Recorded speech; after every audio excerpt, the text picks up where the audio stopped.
कोणार्क सूर्य मंदिर ओडिशा, यूनेस्को ने इसे अपने विश्व विरासत स्थलों की सूची में कब शामिल किया? खजुराहो स्मारक मध्य प्रदेश को यूनेस्को ने अपने विश्व विरासत सूची में कब शामिल किया? स्वागत है आप सभी का विश्वास दरोगा एकेडमी के ऑनलाइन प्लेटफॉर्म निष्ठा पीसीएस पे। मैं एक गोस्वामी पुनः उपस्थित हूं अपने उस टॉपिक को लेकर जिसके बारे में हमने पिछले वीडियो में चर्चा किया था। कोणार्क सूर्य मंदिर जो कि ओडिशा में स्थित है, इसे यूनेस्को ने अपने विश्व विरासत स्थलों की सूची में कब शामिल किया?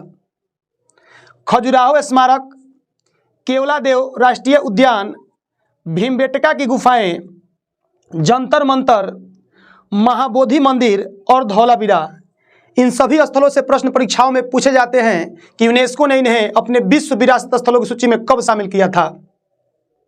याद रहते हुए भी ऑप्शन देखकर हम कंफ्यूज हो जाते हैं और गलत आंसर टिक करके आ जाते हैं। इन वीडियोज़ के माध्यम से हमने इन कन्फ्यूजन को दूर करने का प्रयास किया है। छोटे छोटे कहानियों के माध्यम से इन सारे स्थलों को याद कराने का प्रयास किया गया है। जैसे कि हम आपको याद दिला दें, पीछे के वीडियोज़ में हमने कोणार्क सूर्य मंदिर का चर्चा किया था। कोणार्क सूर्य मंदिर को हमने चक्र से रिलेट किया था, क्योंकि कोणार्क सूर्य मंदिर में एक चक्र का चित्र देखा जा सकता है और चक्र से हमने 84 को रिलेट किया था। कोणार्क सूर्य मंदिर जिसे यूनेस्को ने 1984 में अपने विश्व विरासत स्थलों की सूची में शामिल किया। खजुराहो स्मारक का अगर वर्णन करें तो हमने एक कहानी बताया था दूल्हे की, जिसे खुजली की बीमारी थी और लोग उसे देखकर छी छी कर रहे थे। खजुराहो से खुजली और खुजली वाले व्यक्ति को देख के लोग घृणा करते हैं और घृणा करके छी छी का साउंड निकालते हैं। तो उस छी छी से आप 86 को रिलेट करके इसे भी याद कर सकते हैं, यानी खजुराहो स्मारक 1986। केवलादेव राष्ट्रीय उद्यान के बारे में भी हमने चर्चा किया था और होली के त्यौहार का वर्णन किया था कि कैसे आप बचपन में रंग में केला का रस मिलाते थे और पीछा करके अपने किसी सगे संबंधी को फेंक देते थे। तो पीछा करने से 85 को हमने रिलेट किया और इसे आपको याद कराया था। भीमबेटका की गुफाओं को याद करने का एक तरीका हमने बताया था कि पांडवों को अगर रिलेट किया जाए तो हम देखते हैं कि 2 भाई बड़े यानी युधिष्ठिर और भीम और 3 भाई छोटे हैं, अर्जुन, नकुल और सहदेव। तो भीम को हमने पांडवों से रिलेट किया और पांडवों से 2 और 3 को रिलेट किया और बताया था कि भीमबेटका की गुफाओं को यूनेस्को ने अपने विश्व विरासत सूची में 2003 में शामिल किया था। जंतर मंतर, जंतर मंतर जो कि राजस्थान जयपुर में स्थित है, इसे यूनेस्को ने अपने विश्व विरासत सूची में कब शामिल किया? तो इसके लिए हमने एक कॉन्सेप्ट आपको बताया था 2010 का, जिसमें हमने बताया था कि 10 रुपया दे के आप रोड के किनारे आप जंतर मंतर बनवा सकते हैं और तोते वाले एक व्यक्ति की हमने चर्चा की थी। महाबोधि मंदिर बोधगया जो कि बिहार में स्थित है, इसे यूनेस्को ने अपने विश्व विरासत सूची में कब शामिल किया?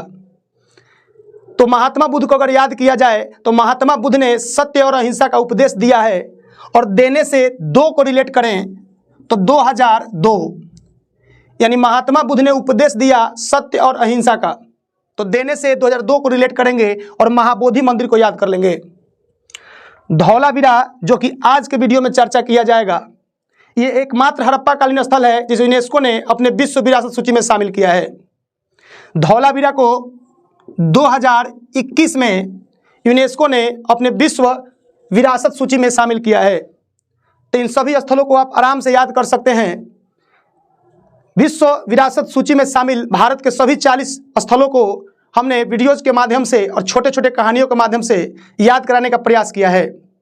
तो देखिए आज का वीडियो, जो शेष स्थल हैं उनको भी आप याद कर लें और नोट कर लें। पिछले वीडियो में 1983 से लेकर 2016 तक के सभी स्थलों को हमने ट्रिक के माध्यम से याद कर लिया था। आज हम उसके बाद के स्थलों को याद करने का प्रयास करेंगे। तो आइए शुरुआत करते हैं। आज का सबसे पहला स्थल है अहमदाबाद शहर। अहमदाबाद शहर जो गुजरात में स्थित है, इसे यूनेस्को ने अपने विश्व विरासत स्थलों की सूची में 2017 में शामिल किया। जानकारी के लिए आपको बता दें, अहमदाबाद भारत का वो पहला शहर था जिसे यूनेस्को ने अपने विरासत सूची में शामिल किया था। तो अहमदाबाद शहर को कैसे याद किया जाए? अगर अहमदाबाद के बाद शब्द को अंडरलाइन करें और 2017 के एक साथ को अंडरलाइन करें तो यहाँ से एक लाइन बन सकता है कि बाद और एक साथ, यानी बाद को अगर हम जिंदाबाद बना दें तो आप यदि नारा लगाते हैं तो सभी एक साथ एक आवाज में जिंदाबाद बोलते हैं। तो एक साथ से एक साथ और जिंदाबाद का बाद से अहमदाबाद रिलेट करके आप याद कर सकते हैं। अगला पॉइंट है मुंबई की विक्टोरियन गोथिक एवं आर्ट डेको, जो महाराष्ट्र में स्थित है और इसे विरासत सूची में 2018 में शामिल किया गया था। कैसे इसे याद किया जाए, तो यदि आर्ट डेको को आर्ट को अंडरलाइन कर दें और 2018 के 8 को अंडरलाइन कर दें तो 8 से 8 को रिलेट करके इस स्थल को याद किया जा सकता है। यानी मुंबई की विक्टोरियन गोथिक एवं आर्ट डेको को यूनेस्को ने अपने विश्व विरासत की सूची में 2018 में शामिल किया। उसके बाद का स्थल है जयपुर सिटी। जयपुर सिटी जो कि राजस्थान में स्थित है, इसे 2019 में विश्व विरासत सूची में शामिल किया गया था।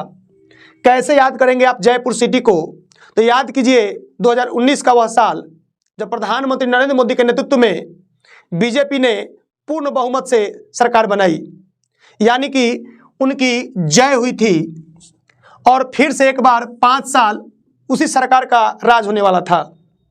तो जय से जयपुर और राज से राजस्थान को रिलेट कर दें, और चूंकि यह घटना 2019 में घटी थी तो आप इसे तीनों पॉइंट को जोड़ के याद कर सकते हैं। इसके बाद का स्थल है हड़प्पा कालीन स्थल धौलावीरा। हड़प्पा कालीन यह पहला स्थल है जिसे यूनेस्को ने अपने विश्व विरासत सूची में शामिल किया है। चूंकि यह हाल ही की घटना है 2021 की, आपने इसे कहीं ना कहीं पढ़ा होगा। धौलावीरा हड़प्पा कालीन स्थल ये गुजरात में स्थित है और यूनेस्को के विरासत सूची में 2021 में शामिल हुआ। इसी के साथ काकतीय रुद्रेश्वर मंदिर, जिसे रमप्पा मंदिर भी कहा जाता है, ये तेलंगाना में स्थित है और यूनेस्को ने अपने विश्व विरासत स्थलों की सूची में इसे भी 2021 में शामिल किया। तो इन दोनों स्थलों को आप याद कर लेंगे। इसी के साथ एक और पॉइंट पर हम चर्चा करते हैं। एक प्रश्न बन जाएगा कि वर्तमान में भारत के विश्व विरासत स्थलों की संख्या कितनी है। तो वर्तमान में इनकी संख्या 40 है, जिन्हें 3 श्रेणियों में वर्गीकृत किया गया है। वो 3 श्रेणियां हैं सांस्कृतिक विरासत, प्राकृतिक विरासत और मिश्रित विरासत। सांस्कृतिक विरासत स्थलों की संख्या 32 है, प्राकृतिक विरासत स्थलों की संख्या 7 है और मिश्रित विरासत स्थल की संख्या 1 है। कभी कभी एग्जाम में पूछा हुआ है कि मिश्रित विरासत स्थल कौन है, तो मात्र एक मिश्रित विरासत स्थल कंचनजंगा नेशनल पार्क है जो सिक्किम में स्थित है और इसे यूनेस्को ने अपने विरासत सूची में 2016 में शामिल किया था। पिछले क्लास में हमने इसके बारे में चर्चा किया था। तो कैसा लगा मेरा प्रयास? आज हमने यूनेस्को के टोटल 40 स्थलों को याद कर लिया। अब पीछे के वीडियोस देख के बाकी स्थलों को भी याद कर सकते हैं। तो मिलते हैं अगले वीडियो में एक नए टॉपिक के साथ। तब तक के लिए खुश रहिए, सुरक्षित रहिए, दूसरों की आलोचना से बचिए और अपने काम पे फोकस कीजिए। धन्यवाद।